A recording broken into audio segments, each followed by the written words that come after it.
Alors Jean-François Fournet, il y a donc un projet d'extension ici au lycée professionnel Notre-Dame-du-Château. Concrètement, quel est le projet qui est porté? Alors l'idée c'est de rapatrier la seule formation qui n'était pas dans nos murs actuellement, c'est-à-dire la plasturgie. C'est une formation à laquelle on croit parce qu'il y a énormément de débouchés, les entreprises recherchent énormément de salariés et pourtant paradoxalement c'est la seule qu'on a de la peine à remplir. On pense qu'il y a deux éléments qui sont défavorables à ce remplissage et au choix des élèves en fin de troisième. C'est d'une part l'image qu'il y a qui est véhiculée par certains médias, qui est véhiculée par certains politiques.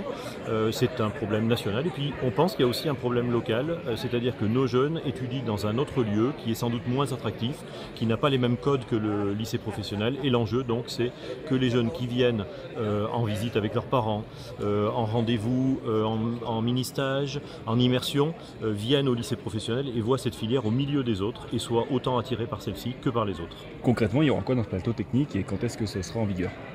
Alors concrètement, c'est un projet qui a été mené tambour battant. On a commencé d'en parler, on va dire, fin 2023, début 2024. On a déposé le permis le 31 mai 2024. On attaque les travaux en janvier 2025 et les élèves et les apprentis de Bac Pro et de BTS seront dans les murs à partir du 1er septembre 2025. Donc l'objectif c'est vraiment, parce que pour l'instant on l'a dit avec que 4 élèves, l'objectif c'est vraiment de densifier les effectifs en un an? Alors on a entre 4 et 5 en moyenne étudiants, apprentis par promotion. L'idée c'est de doubler à partir de la rentrée prochaine, chacune en classe de seconde la rentrée prochaine, en classe de première la rentrée d'après. En fait on a le potentiel d'avoir 10 jeunes par promotion.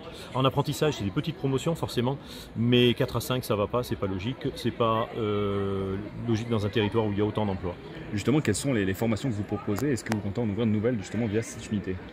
Alors, en plasturgie, on va dans un premier temps se poser la question de remplir le Bac Pro et de remplir le BTS. Après, on peut aussi s'interroger sur une licence professionnelle. C'est quelque chose sur laquelle on réfléchit. Mais c'est dans un deuxième temps, il faut d'abord, par la base, augmenter les effectifs et ensuite on se posera la question d'un Bac+3.